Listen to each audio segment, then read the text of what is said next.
Bonjour à toutes et à tous et bienvenue à la fois sur BFM Business et 01 TV, votre nouveau rendez-vous dédié aux nouvelles mobilités. C'est tous les week-ends et c'est avec Pauline qui m'accompagne. Bonjour Pauline. Bonjour François. Alors au menu de ce nouveau numéro, eh bien dans un instant, on va évoquer un acteur historique du vélo. Oui, Pauline. on va parler d'Alex Singer. C'est une marque centenaire. Elle a rencontré un start-upper du vélo. Ça donne un vélo électrique et c'est le premier sujet de ce nouveau numéro d'En route pour demain. Et puis on évoquera la RATP. La révolution numérique de la RATP est en marche avec une nouvelle appli qui, vous allez voir, conjugue en fait tous les modes de transport. C'est très intéressant. Et puis faire entretenir sa voiture électrique, sa Tesla Model 3 plus précisément à la maison, la faire réparer. C'est ce que propose le constructeur californien. Dimitri Charissis l'a testé pour nous. Parfait, et puis on ira à Viva Technologie, vous savez, le grand salon dédié à la tech a fermé ses portes il y a quelques jours. On a fait une petite sélection de 3 startups qui révolutionnent la mobilité. Voilà, merci d'être avec nous, c'est parti pour En route pour demain sur 01 TV et BFM Business.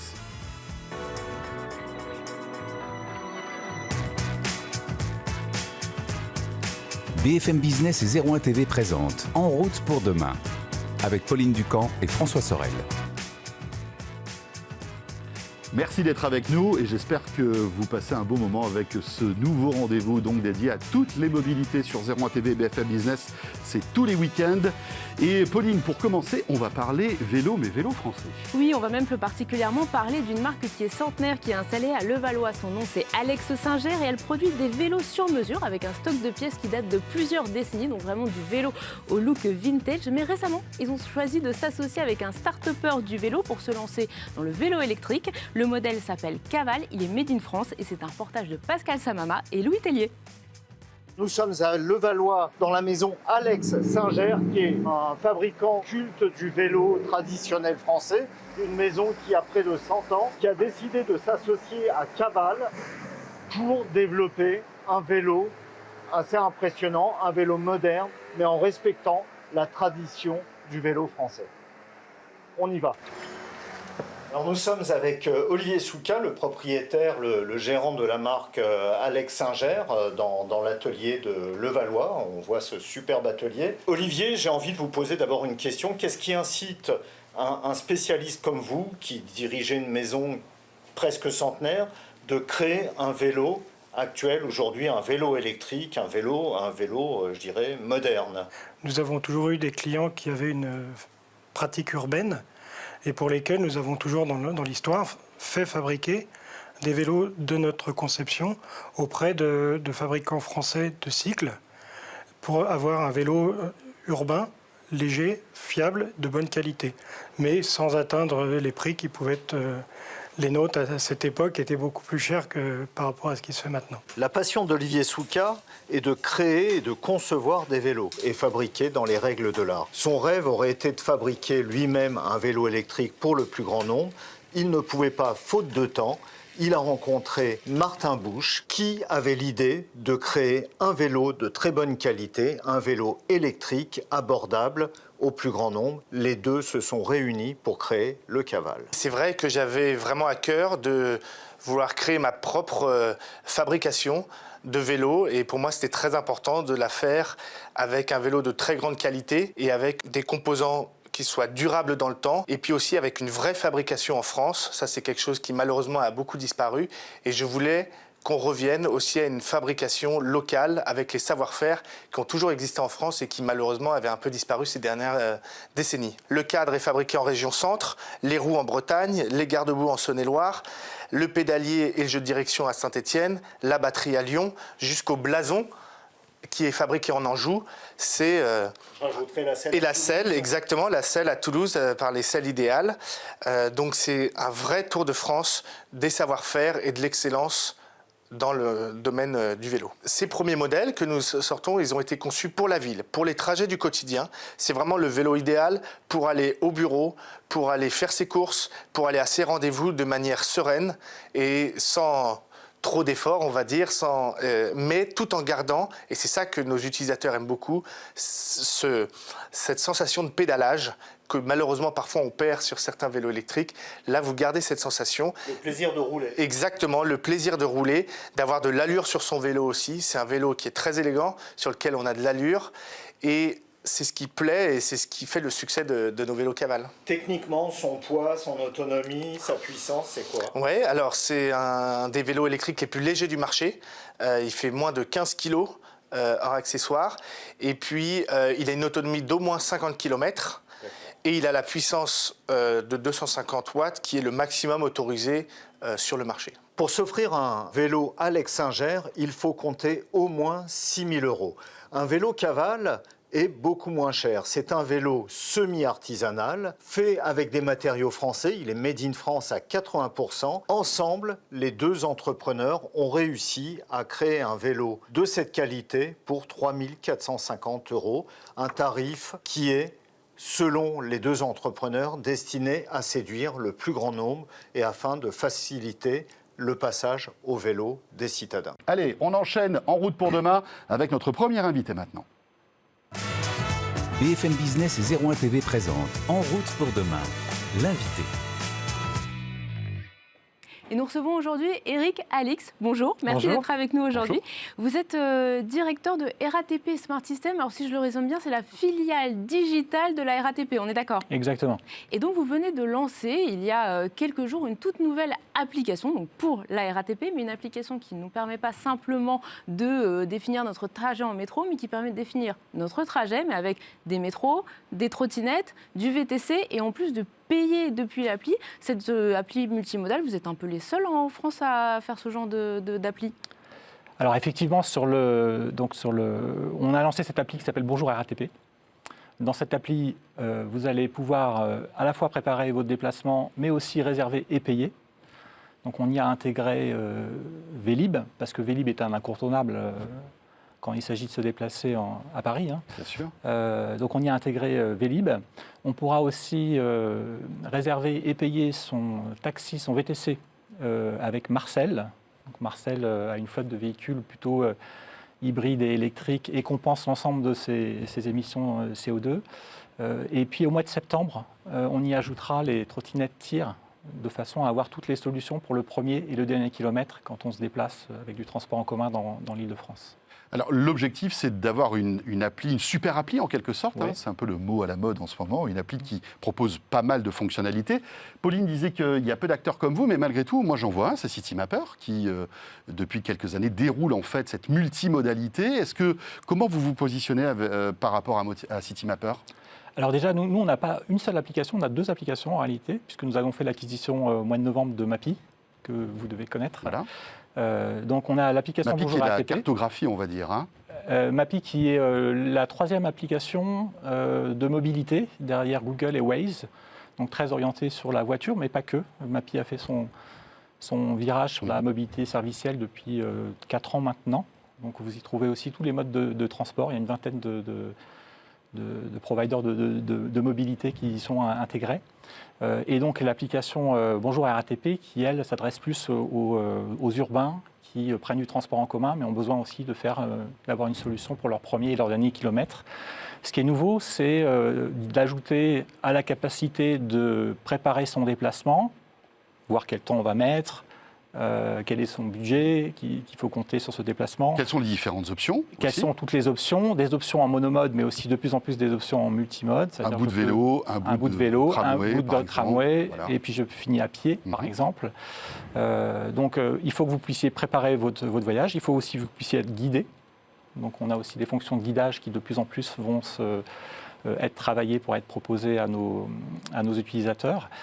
Et puis, pour avoir un parcours complètement fluide, il faut aussi pouvoir réserver et payer son VTC, son transport en commun, sa trottinette, et ça sans quitter l'application. Donc c'est ça qu'on a mis dans Bonjour RATP, qu'on a lancé aujourd'hui et qui continuera à s'améliorer au fil des mois. Et de la même manière, Mappy, qui a une audience un peu plus tournée sur les automobilistes, qui devront aussi trouver des solutions à comment accéder au cœur de ville. Donc on aura la capacité aussi à enchaîner les trajets, les modes de transport au sein d'un seul trajet, grâce à ces deux applications. Comment vous allez justement intégrer la voiture? Parce que même si elle est de plus en plus bannie des centres-villes, on sait qu'il y a des applis de covoiturage, il y a la possibilité aussi de chercher des fois des parkings relais. Est-ce que ça, vous allez l'intégrer dans l'application? Exactement. Donc quand vous avez une voiture et que vous habitez en périphérie, que vous devez aller au cœur de ville, il faut trouver une solution de parking. Donc il faut évidemment intégrer de nouveaux acteurs pour avoir du parking. Il faut aussi pouvoir enchaîner, comme vous le dites, exactement. Je prends ma voiture parce que je n'ai pas le choix, donc je me rends à un parking relais ou un parking souterrain ou un parking en voirie pour laisser ma voiture. Et après, je vais continuer soit en transport en commun, soit en trottinette, soit en vélo libre-service, etc. Donc c'est ce monde du multimodal qui commence à arriver en France. Et nous, le groupe RATP, à travers cette application MAPI, cette application Bonjour RATP, on souhaite être un des champions, un des leaders sur ce marché demain. Un des champions, ça veut justement dire que vous vous positionnez face à qui? Face à Google, à Waze par exemple, qui sont aussi souvent utilisés. Alors Google et Waze, effectivement, sont des applications de mobilité très utilisées, MAPI notamment aussi. Google Maps, Notamment Google Maps. Qui devient de plus en plus multimodal en fait. Ouais. Exactement, donc beaucoup d'informations voyageurs. Il y a aussi des conditions d'ouverture de ce marché avec la loi d'orientation des mobilités qui a été, qui est déjà votée, mais dont les derniers décrets arrivent cet été, donc qui va obliger tout à chacun d'échanger de la donnée, ce qui permet d'avoir une information qui va nourrir ces calculateurs d'itinéraire, avec de l'open data, et qui va aussi inciter, obliger les acteurs à partager, à faire distribuer la vente de leurs titres. Et donc ces applications, demain, elles ont ce rôle d'agréger l'offre de transport pour rendre un parcours hyper simple pour leurs utilisateurs. Et voilà, donc c'est ce qu'on est en train de mettre en place. Alors, un mot quand même aussi sur la concurrence. C'est vrai que vous êtes un acteur français. Est-ce que c'est important pour vous, justement, de prendre cette place de cette appli un peu universelle de multimodalité face aux géants de l'Internet qui, on le sait, vont arriver sur ce marché-là? C'est important d'avoir une espèce de souveraineté dans ce monde du effectivement, transport. je pense que c'est un thème qui va grandir. Le thème de la souveraineté. Donc, effectivement, on a une technologie française, on a des acteurs français. Nous, on mélange un ADN très routier qui nous vient de MAPI avec un ADN très transport en commun qui nous vient du groupe RATP pour aller embrasser toutes les mobilités et ne pas s'arrêter avant ce qu'on faisait. En fait, c'est chacun raisonner en monomode. Maintenant, de plus en plus, il faut non seulement adresser l'ensemble des modes de transport, mais aussi arriver à les combiner. Pour arriver à bien faire tout ça, nous, on pense que c'est important de maîtriser sa carte, parce que la carte, c'est une représentation du monde. Donc, MAPI fabrique sa carte, donc c'est une technologie française, plutôt que d'aller la consommer effectivement chez Google ou chez Apple dans votre téléphone, comme on le fait souvent. Derrière cette carte, on a aussi nos propres calculateurs, donc on maîtrise l'algorithmie qui est liée à ces moteurs de calcul qui vont calculer les meilleurs trajets et les combiner. Et ça, c'est important. Et derrière, on va jusqu'au guidage.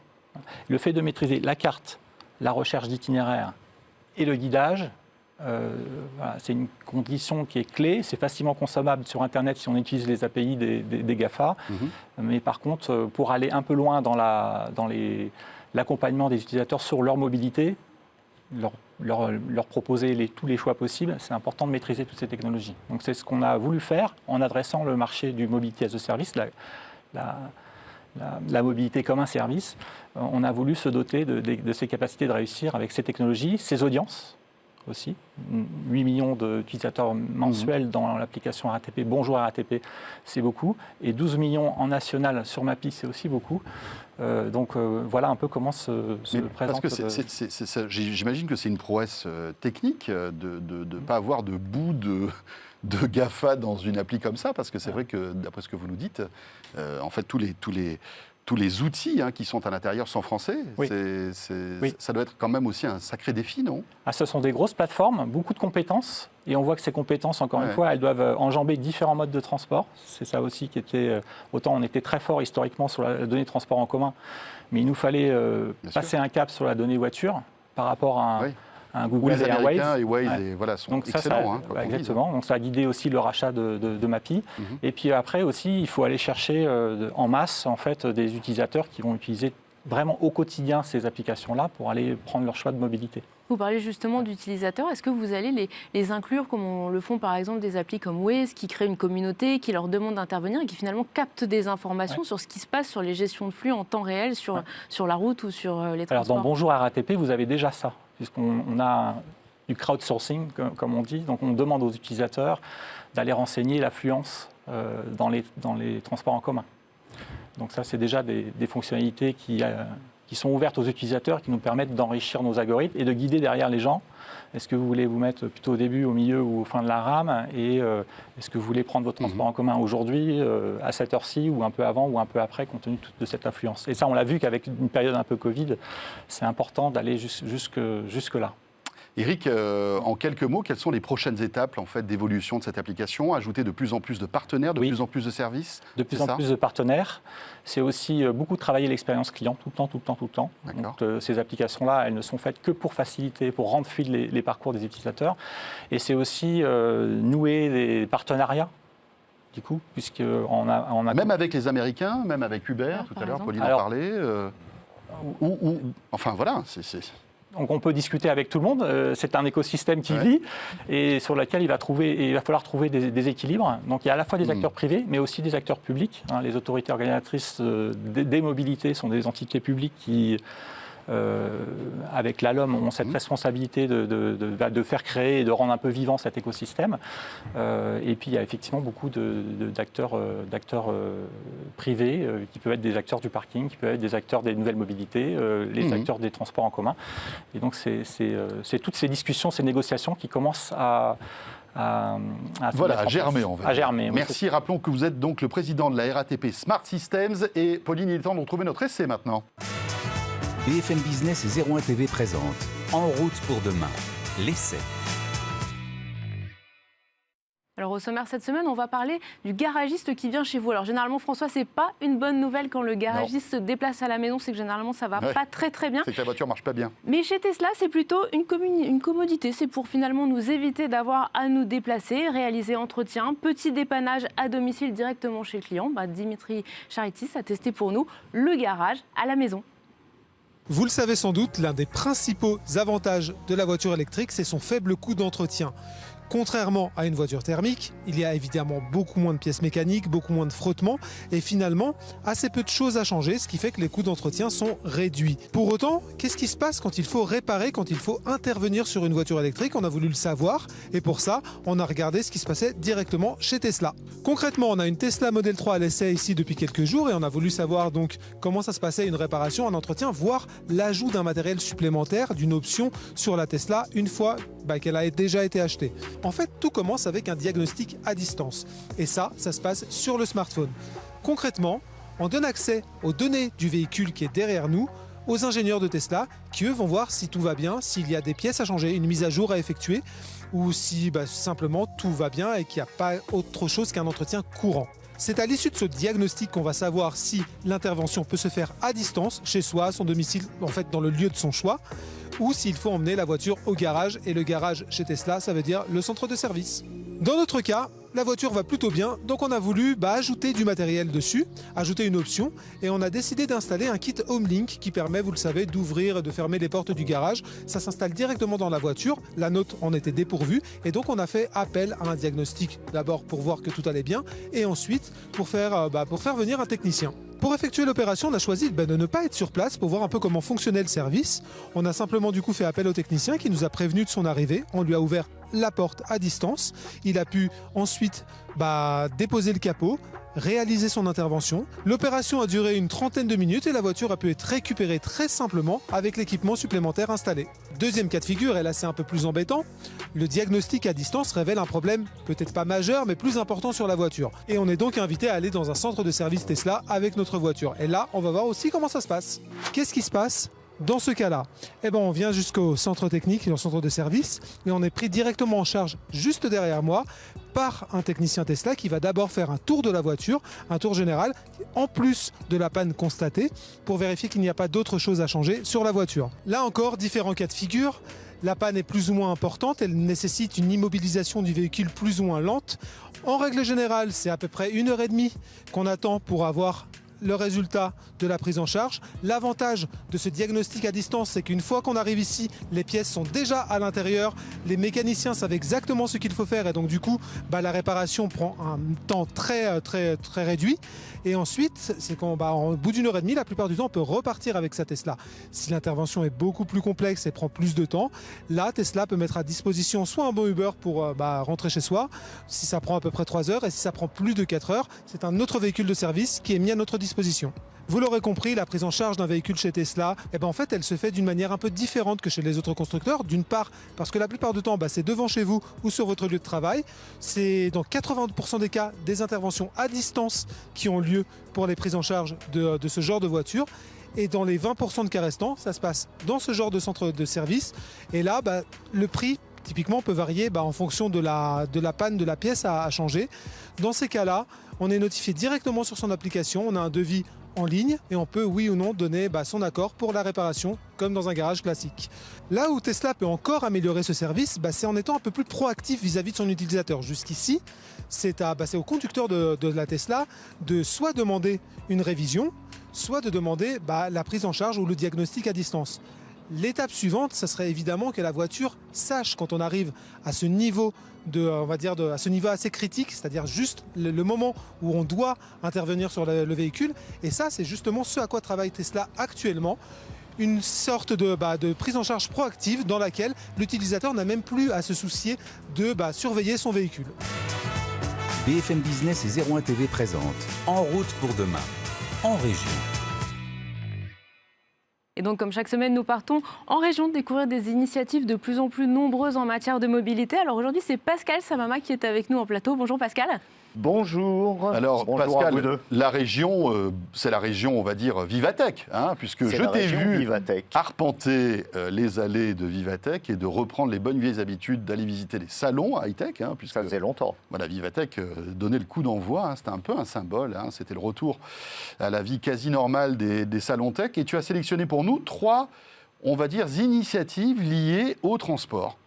Plus que des initiatives, la première c'est MIA Group. MIA, moi j'avais personnellement pas beaucoup entendu parler de MIA. C'est quoi MIA? C'est une voiture de transport collectif autonome.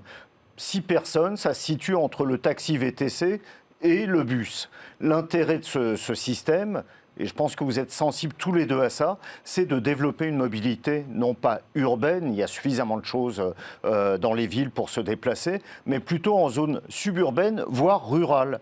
C'est quoi? C'est on appelle une voiture avec son smartphone, la voiture vient seule nous chercher pour se rendre à l'endroit qu'on veut. Il n'y a pas un trajet défini comme une ligne de bus ou une ligne de car.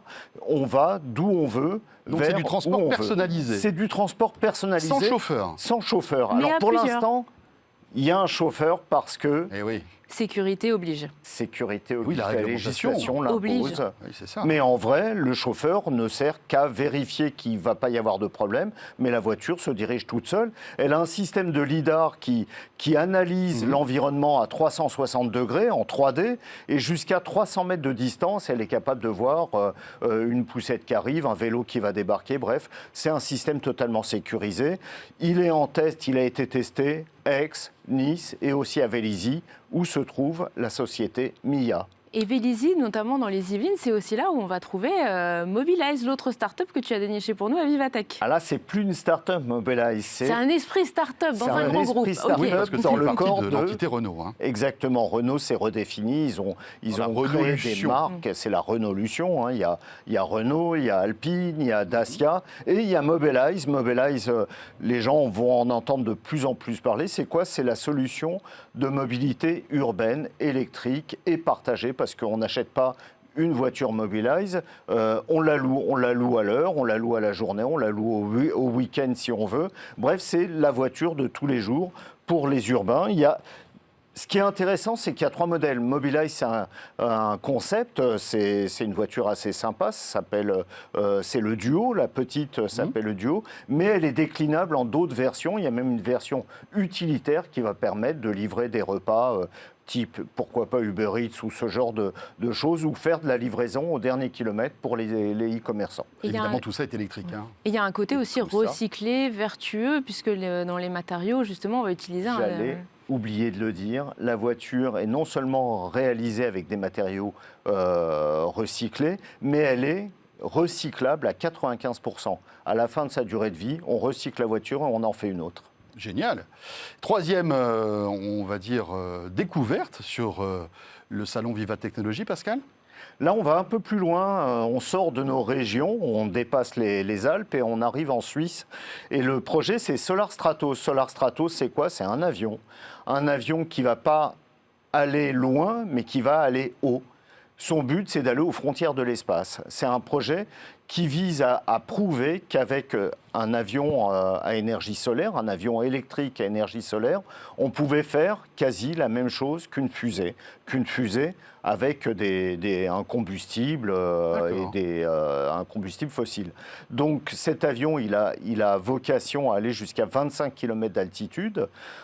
Il y a des tests qui sont en phase, qui ont déjà été réalisés. Le pilote est déjà monté à 1,5 km, ce qui est déjà énorme pour un avion électrique. Il a fait un saut en parachute de cette distance pour montrer que tout allait bien, etc.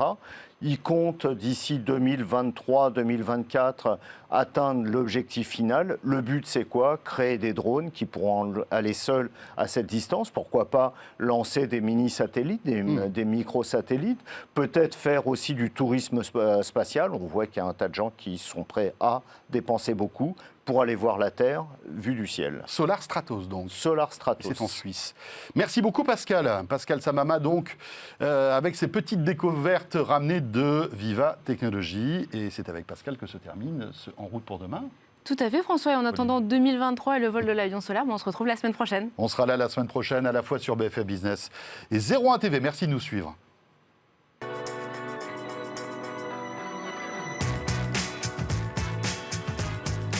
BFM Business et 01 TV présente En route pour demain avec Pauline Ducamp et François Sorel.